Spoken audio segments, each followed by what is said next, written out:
దుర్యోధనుడు సింహాసనం ఎక్కకూడదని ఎందుకు అనుకుంటున్నావు పుత్ర? దుర్యోధనుడు సింహాసనాన్ని ఒక సంపద అనుకుంటాడు, కర్తవ్యం అనుకోడు. అతడు ఈ సింహాసనం అధిష్ఠించి అధర్మాల పరంపరను తప్పక ఆరంభిస్తాడు. దాంతో రానున్న కాలంలో ప్రజలకు కేవలం దుఃఖమే ప్రాప్తిస్తుంది. అనగా నీవు ఆర్యవర్తంలోని ప్రజల భవిష్యత్తుని సురక్షితం చేశావు పుత్ర. కానీ వర్తమానం ప్రజల జీవితాలను బాధాభరితం చేశాను నేను.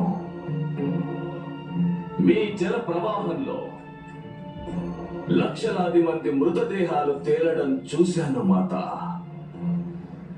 నా ప్రవాహంలో ప్రతిరోజు లక్షలాది మంది మృతదేహాలు కొట్టుకొస్తూ ఉంటాయి. అలా జరుగుతూనే ఉంటుంది. యుద్ధం చేయనంత మాత్రాన ఎవరు అమరులు కాలేరు పుత్ర.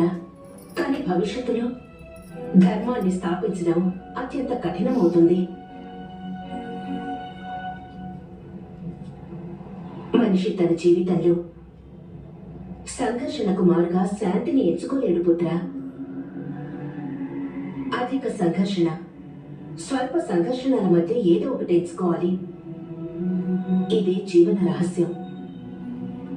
నీవు ప్రజలను మహాయుద్ధమనే సంఘర్షణకు గురి చేసిన మాట నిజమే పుత్ర.